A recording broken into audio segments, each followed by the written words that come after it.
Namaskar learners, welcome to the course The Leadership Equation, Balancing Vision, Strategy and People. In the expert series, today I have with me Mr. Ambrish Sinha, founding CEO of Unext Learning, which is a part of Manipal Education and Medical Group.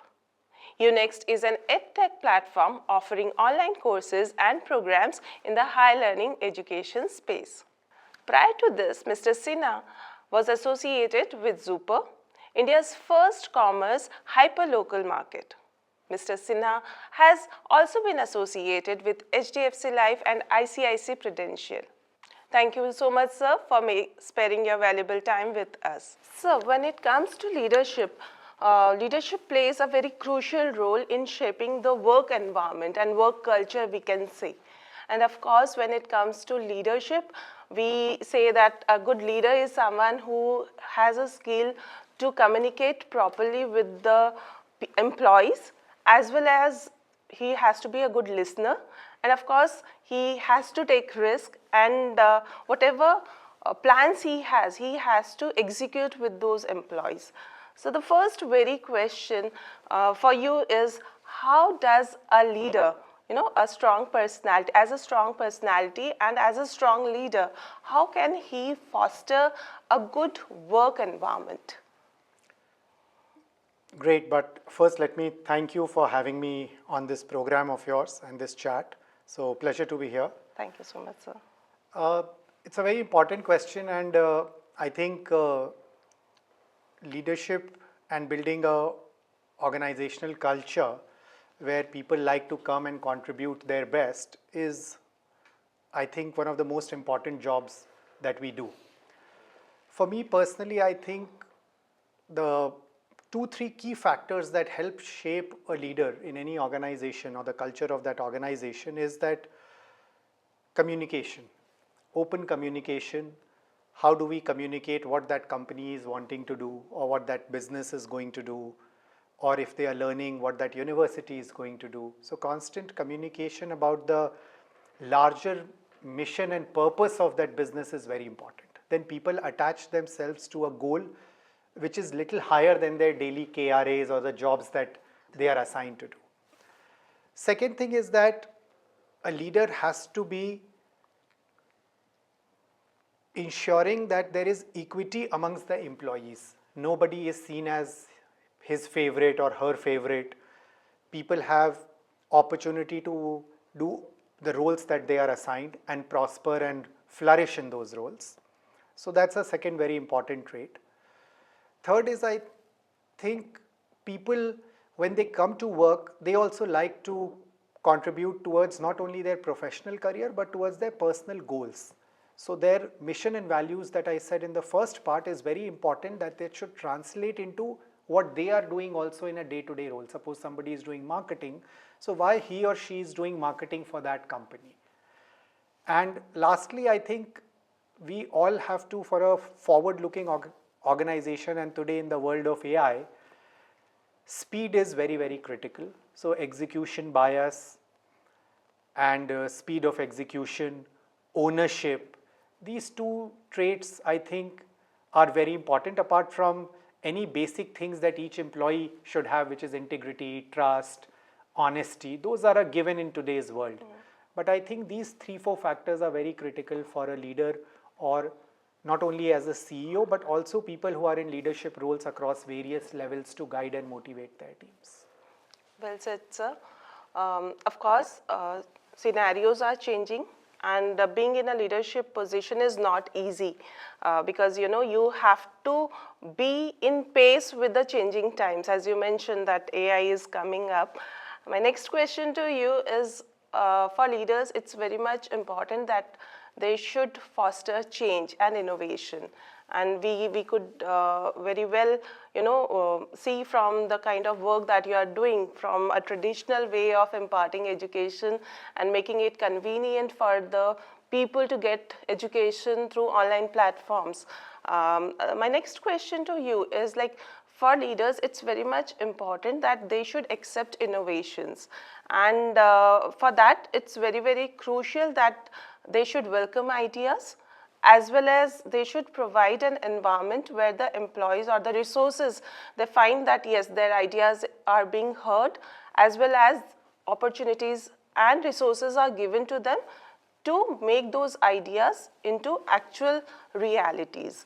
Sir, what do you think that how this innovations, is very much important from the leadership perspective, and how a leader can foster this innovation for a better opportunity? So interesting. I think in today's uh, dynamic world, and like I said, with the last 18 to 24 months, the way the AI is changing some of the things that we used to take for granted, I think yes, complete usage of AI is still some time away, but we all have started using it in some shape or form every day in our lives, So that is a classical example of how innovation is disrupting our lives and businesses. So for a leader also, it is very important to see what the world will look like 5 years from now, 10 years from now. And I'm not saying that you have to look like an astrological chart or just do guesswork. I think the key is that a beautiful framework was given by Jeff Bezos, who's the founder of Amazon. He was asked that, like you asked me, change and innovation, what will change and how do you keep pace with change? So his counterintuitive answer was that, what do you think will not change, which you are sure of? So like in case of Amazon, it was about low prices and convenience of delivery. No customer wants that the prices should go up and he should get deliveries later, right? So I think when we look at change and innovation, we should think from that perspective. That what are the things that the learner will want? Like in my case at UNext Learning, we are an online learning platform working with the Manipal University ecosystem and also lots of top 500 corporates in India. And as an upskilling and a reskilling platform and a platform for professional education and workforce development, people come to us and say, make our workforce productive, made it ready for change. So I think the key for us is to embrace change. Only remember that change is the only constant in the world. When you start thinking like that and you start talking like that every day, then you start innovating also yourself. So like a small example, like AI is today the buzzword. So we have started using AI. How do we make content better? You and I are speaking in English today. How can I ensure that 30 minutes from this show, it is translated into all the top 10, 15 Indian languages that are popular? How can we do that? So somebody has to think that there are tools available and how should we do that, right? Secondly, so that's one example. Second thing is that we also, I think, have to follow the trends that are there in the market. Talk to your teams, talk to the last level employee because he is closest to your customer. In my case, that is the learner or the companies whose employees we are training. What are they saying? Because they have the insight into the problems that they are facing. And that we weave into our innovation cycle or our change management framework that yes, people are talking like this, now we should start doing like this. And obviously read. I think the third thing is that what are the new trends that's happening, So it's like I engage with a lot of young learners in the age of say 15 to 21, 22 because these are the kids who are using technology much faster. Like they are born with a phone, right? I started using it much later. So how they are adapting technology, what are they seeing, whether it is video games, whether it is some movies or how they are interacting with their friends. And learning from a younger generation also gives you a cue into what innovation cycle the older population or the spending population will adapt to. So that's another way to look at things. So yeah. Yes. So if I take it this way, change is not constant. It is going to keep on changing. Things are going to keep on changing, and we need to embrace those changes. Yes, exactly. It's very much important. But like another thing that usually comes to my mind is when we talk about change, technology, as we say, it is constantly changing. Being a leader, you have to first thrive or understand those technological changes and at the same time, you need to, put those changes in your work area. Like you have to train your employees, you have to foster those changes as well. And adaptability has to be there, as you mentioned. Adaptability to change you have to take it. You don't Correct, have yeah. any choice. So what do you think, like when it comes to a leader, how crucial is it to foster those changes, and how important it is to adapt to those changes and make your employees train accordingly so that you can sustain in the market? So I think I think both the last question and this are interconnected. Obviously, the leader's role is a very important one, because it is the top 1% or 2% of the employees of that companies which shape the culture of the company. That's a lot of data has proved that. So a leader has to show the way, at least kind of act as a catalyst. Exactly. That this is where the world is going and this is we all should do. Obviously, a leader is not like God who knows all the answers. We all are humans, we all are trying our best. And sometimes I will learn from people below me, they will learn from their colleagues. So that is a process. But yes, one thing is very right, that it has to be, I would say, an organization-wide process, but a little bit drop-driven to get that sense of urgency. Then people start thinking, oh, my boss is also talking like that, my customer is also talking like this, and they are seeking these changes, I also must adapt immediately. So that is a culture issue. So like in our company, we are very clear. Like again, I'm constantly going back to AI because last 6 months, a lot of my company's time and our tech team, product team, engineering team or marketing team or the business development team, all are seeing what are the use cases of AI that we can adopt to increase the productivity. So clearly, the first thing is that if I start talking about it and saying that I have learned some new skill set, now you guys need to do it. So you have to lead by example in case of change and innovation. If you just keep talking, people will laugh at you. So I started using all the AI tools and said that I am doing this, what are you doing? Exactly. So then the other guys also said, oh, he's doing it, let me also try it. Somebody else who was better than that, make us learn something more even. So I think we have to walk the talk on change and innovation.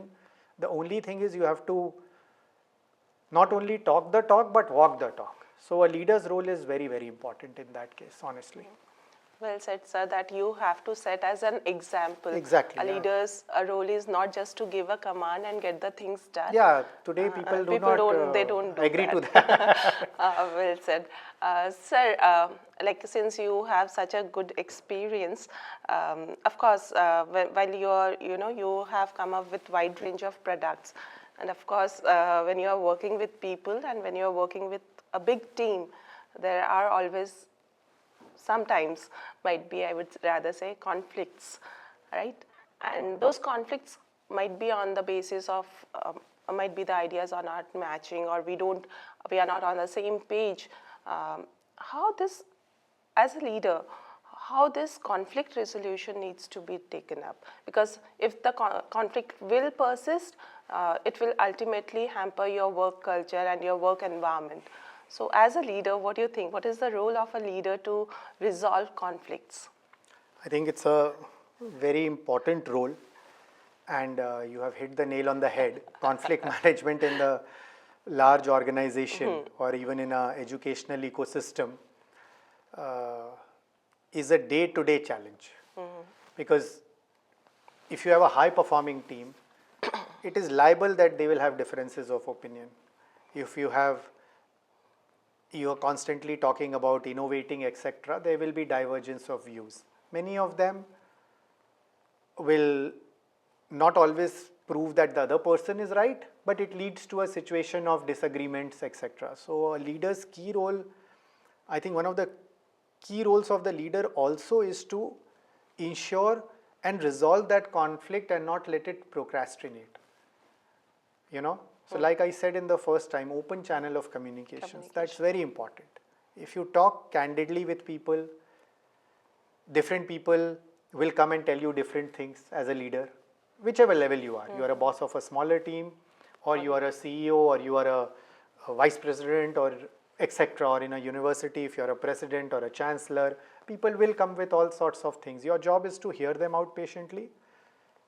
Your job is to ensure that they get the right information back from you, and also counsel them that some of these issues are more perceived. So also I think in conflict resolution, one thing that I have realized in my couple of years of leading organizations is that difference between perception, what the people have, and and a perspective. So once that clarity is there in the mind of people, the difference between perception and perspective, I think conflict resolution becomes a very easy task. But the difficult task is to teach people what is perception and what is perspective. Exactly. So with this, I'll again ask you one question. Like being a leader, usually what happens is you have to control people, right? But at the same time, I think guide people, not exactly. control. Okay, Nobody likes to be controlled. You need to guide people, but at the same time, you need to foster a sense of belongingness. True. Right? You need to build a trust with your team members that yes, if individually you need to handle something, we have full trust in you that you can take the work, right? Sir, as a leader, what do you think? How do you balance both the aspects? Like as a leader, guiding them, and at the same time, building a trust with them that yes, we trust you for taking up responsibilities. So I think the way I have done mostly and what has helped me, and it has been by trial and error, there was no right answer in the beginning, but what I do is typically I give a person, say a business unit head, say somebody who's leading, say content development. Typically what I do is that basis the person's skills and performance, that guy has been, or girl has been given that role, I let them run their own course with some check-ins and interventions, say fortnightly or monthly, to see how they are progressing. And that feedback loop I try to close on a monthly basis, in a positive manner. Not like what you did not do wrong, but what some of the stuff they only feel that they could have done better. So that way it is like keeping them within the lanes while driving a car. And of course, if there is rash driving or there are multiple mistakes, then you step in more strongly and say, okay, you need to do a course correction. You were supposed to go to point A to B, now you have landed at C. So I think I give them some time to prove themselves and not to prove my judgment wrong. If that balance is made, then that thing about guidance, control and motivation, that circle gets completed.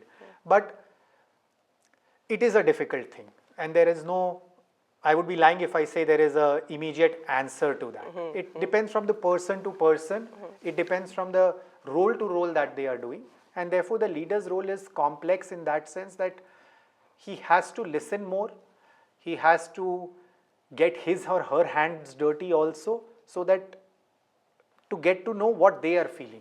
The point that I made about perception and perspective. Perspective comes when you do something yourself. Perception is my perception of your job. I feel, oh, this is such an easy job. Easy job.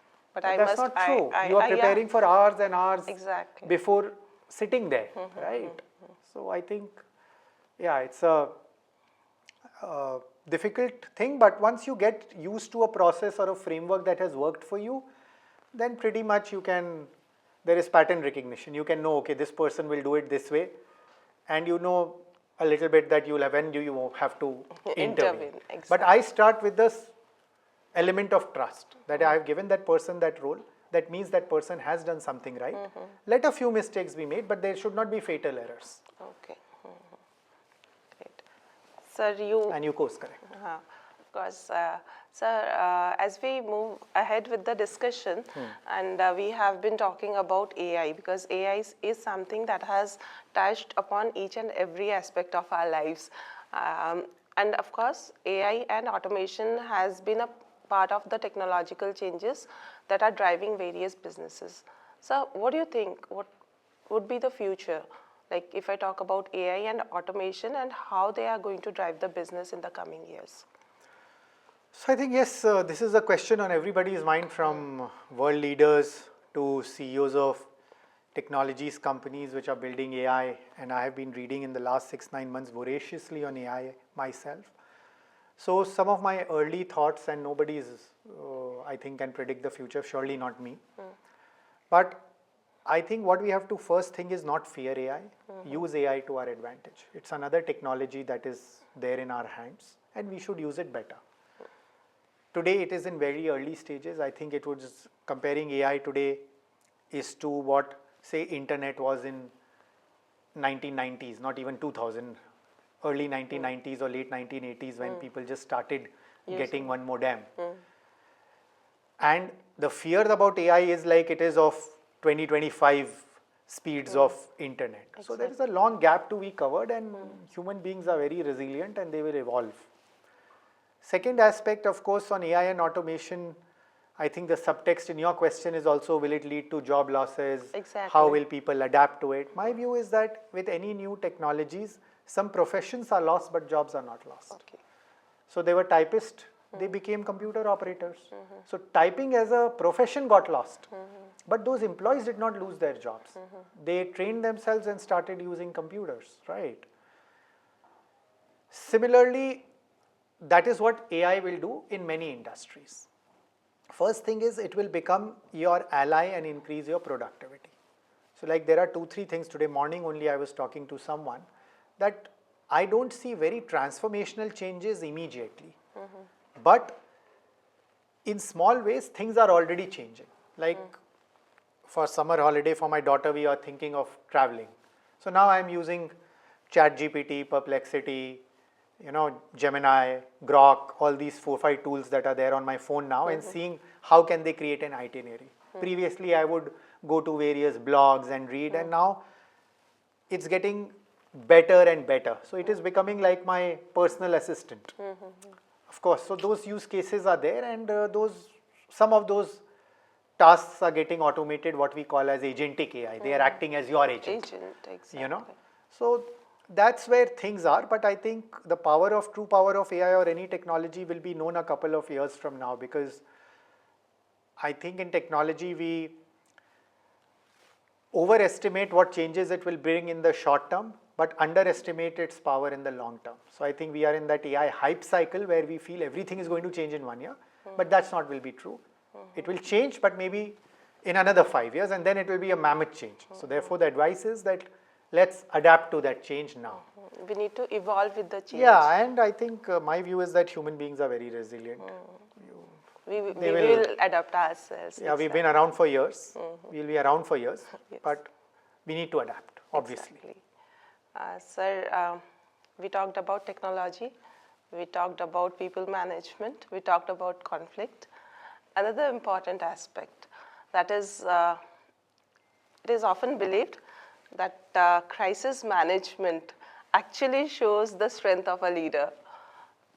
And of course, it is inevitable that an organization doesn't face any kind of crisis, right? We do face crisis, and the shape of or the genre of the crisis might vary, right? Being a leader, like might be in your career as well, you might have faced certain kind of crisis when it comes to people management or technological adoption. What do you think, as a leader, what should be a quality to face those crises?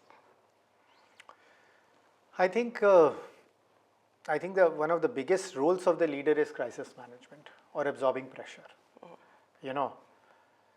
Because if things go right, everybody celebrates. But if things don't go right, it is your neck on the line.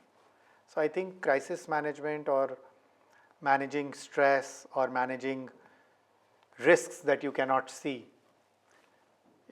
What is a classic definition of a risk, or why does a crisis occur? Because risk is something that you cannot see coming, and that's what leads to a crisis, right? Otherwise I would have managed it. There would be no crisis. So I think risk management is one of the key things, and in that what has helped me in good stead is to just take a step back and accept that this has happened. The first step is acceptance. Yes, this has happened. And now how do we resolve it? Blame game can come later. There could be a root cause analysis, and we would figure out who made mistakes, or if there was an external challenge or an internal issue which led to it. But first thing is to take a step back, take stock of the situation and say, yes, this is the trouble that we are in as an organization. Now, how do we come out of it? Form a core team of people who who disassociate themselves from their day-to-day task and start focusing only on that issue which has led to the crisis. And that becomes like a task force or a war room kind of a model. And they work day in and day out to resolve this, isolating the larger team. If you get everybody into the room, different people with different years of experience, different threshold of pressure and stress will react differently. And in situation of crisis, there might not be full information available also. So your communication also will not be perfect. And hence, what has worked for me to manage such a situation always is that work with a core set of people, giving confidence to the larger team and the organization that we will come out of it, because that is what people need to hear to get the best output, right?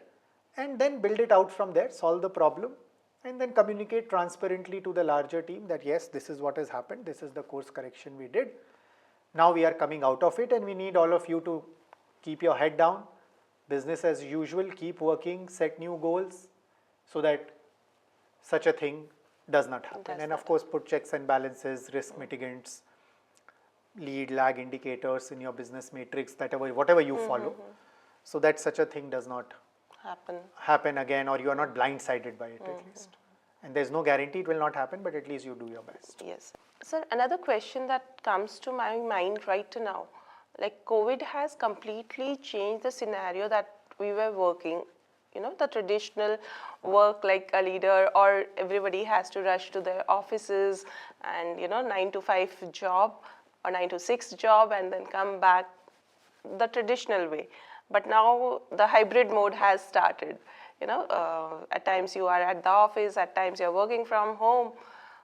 And often it is thought like the productivity as an employee or as a workforce, you need to keep a balance.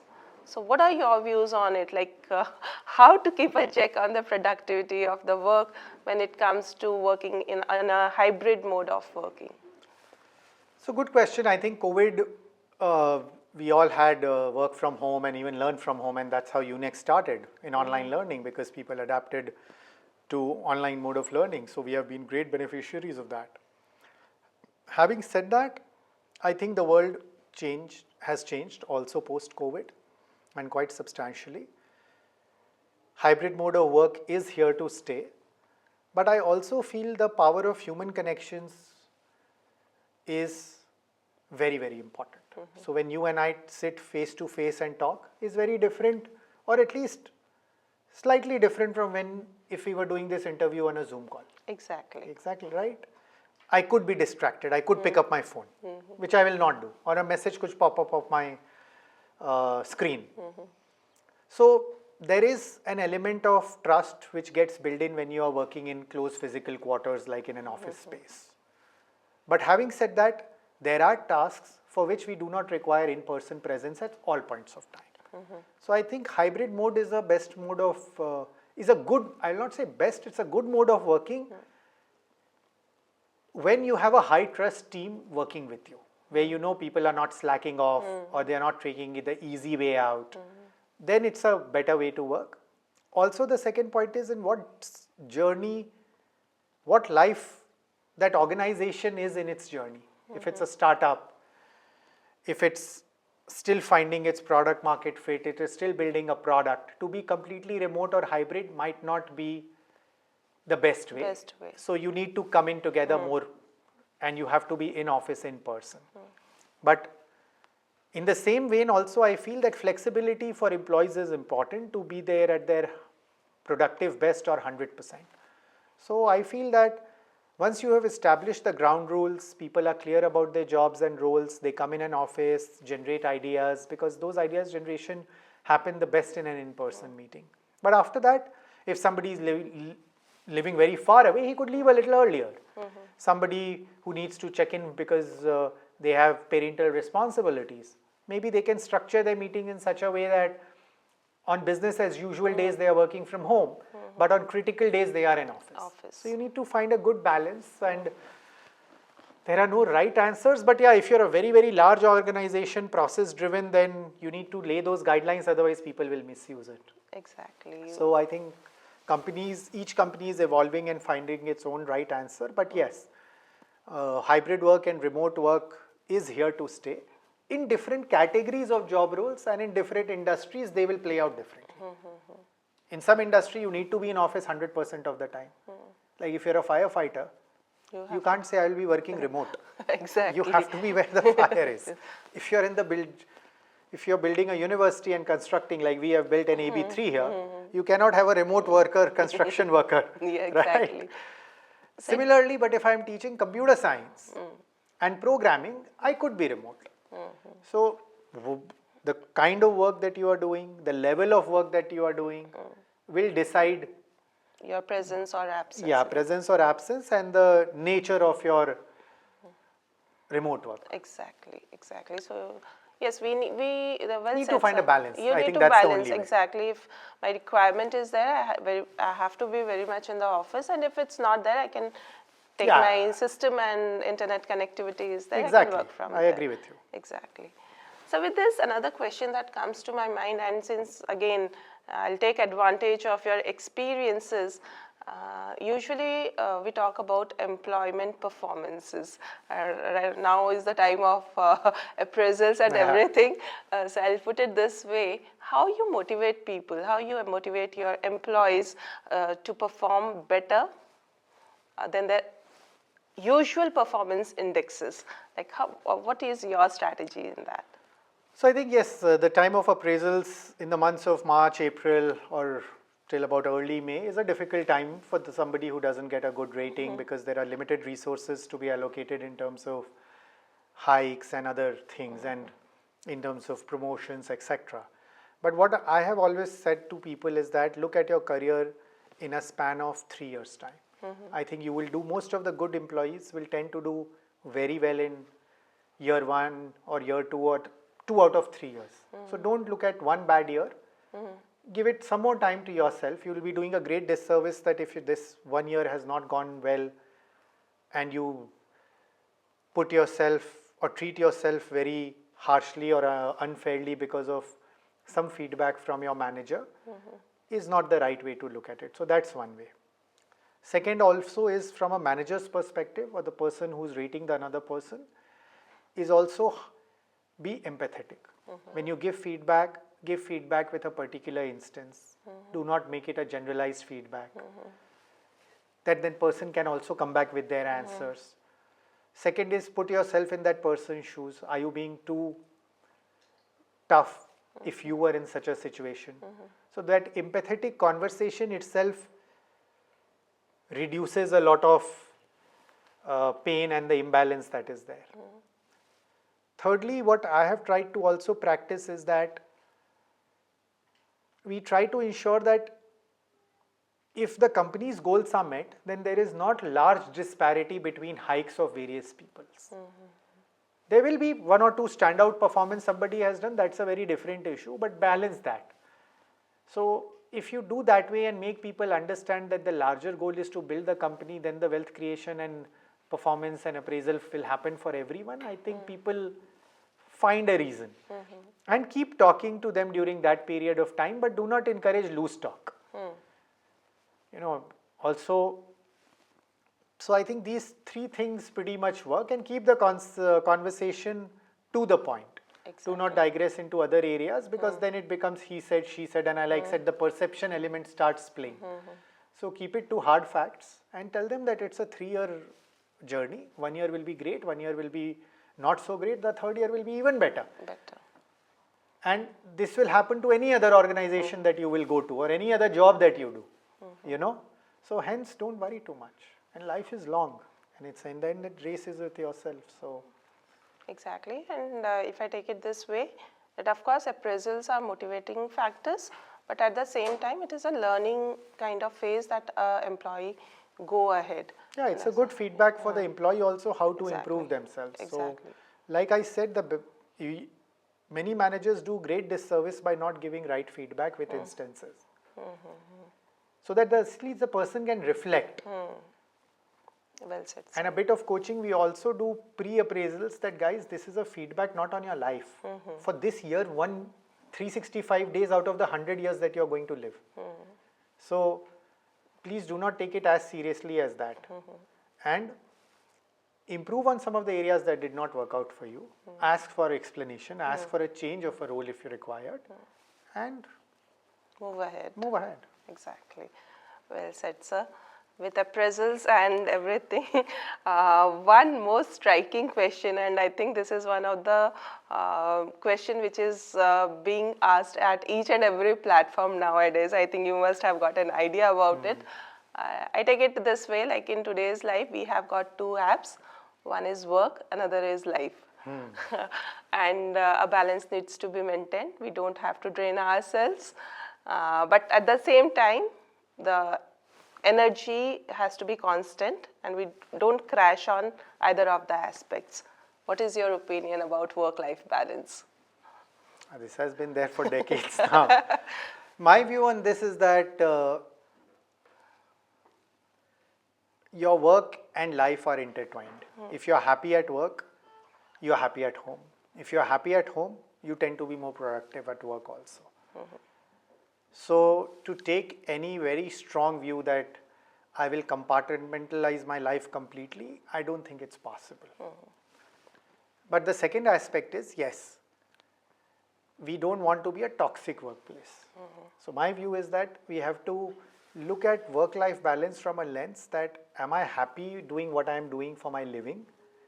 Am I also able to pursue some of the passions which are not maybe income generating for me but gives me happiness and satisfaction, spend time with my family? You have to find a balance in your own way. Like for me, if I have a very good productive day, I'm generally very enthusiastic at home also. But if I'm not having a great day at work, even if I go early back at home, it's not like I can just switch off and just be very, very super excited about the day. Then I might be at home, but my mental presence is still at work. Exactly. So I have tried to tell this to people that you don't need to be in office all the time. That part is very clear. That I'm very clear that there are hours of work and there are not hours of work, which is the way it should be. But beyond that, I think the work-life balance debate is more of the head than the physical presence of the body, whether in office or not in office. So I think if you are happy at work, you will be happy at home. If you're happy at home, maybe you will be happier at work. Exactly. And you need to find that balance. And if you are not able to find that balance, then maybe you'll have to figure out a way to be in a place which makes you feel happy, because the organizations also can do only so much beyond a point, right? Because it's a large set of people, little bit rules have to be governed for, if we don't have traffic lights, everybody will say, I have an urgency to go. So you now can't blame the traffic light, right? So I think we have to find a balance within ourselves and manifest that in our workplace and at our homes. Once we do that, then it's great. And I think most organizations, at least UNEXT and the people that I have worked with, they have that. I think these questions come more when you are in a workplace which is where the goals, where your career priorities are not aligned and it leads to that kind of toxicity, that I would always say that there is no need to be there then, obviously. Well said, sir. With this, one last question. What are your major learning as a leader from the last experiences that you had? Some major takeaways? Yeah, it's difficult. It's like asking that existential question, but I'll take a stab at it. So I think some of the learnings for me has been that I think as a leader especially, you have to have execution bias. You have to have good hiring skills. A good team leads to a lot of great results. Third is, so I would say how to build a great team would be number one. Second would be how do we ensure that there is a bias for action so that people move forward and they realize that they are engaged in a bigger vision a bigger dent in the universe that they are making with the small work that they are doing. So I think that is very powerful sentiment. The third thing is that you will, like you asked me on crisis, so ability to manage those, like in tech we say those edge cases or the crisis situations or situations which are like a black swan event. That's another area where the leader has to be mentally prepared for such a situation. Fourth would be, I think there is no substitute for hard work and dedication in your own way. Lastly, I think whichever field you are choosing to be in as a leader, whether it is an academic institution, whether it is a company, or whether it is you're a role in a society like a political leader, you have to play for the long term. These short-term plays that I'll work somewhere for 2 years and 2.5 years and get this experience and that move on can work for a skill building measure, but not a career. So I think for a leader especially, he has to think long term and divide the long term into a series of short term for goals achievement, but have the eye on the ball, what is the North Star. Exactly. So I think these 5, 6 things have been my major learning. Exactly, and well said, sir. There is no substitute to hard work. True. And of course, we have to talk from a long-term perspective rather than having a short-term goals. I would thank you. I think thank you would be a very small word. The way you have explained the things and the way you have, put all your views on the questions that I have asked. And I'm pretty sure that all my learners would be benefited by the answers that you have given, by the reflections that you have given to them.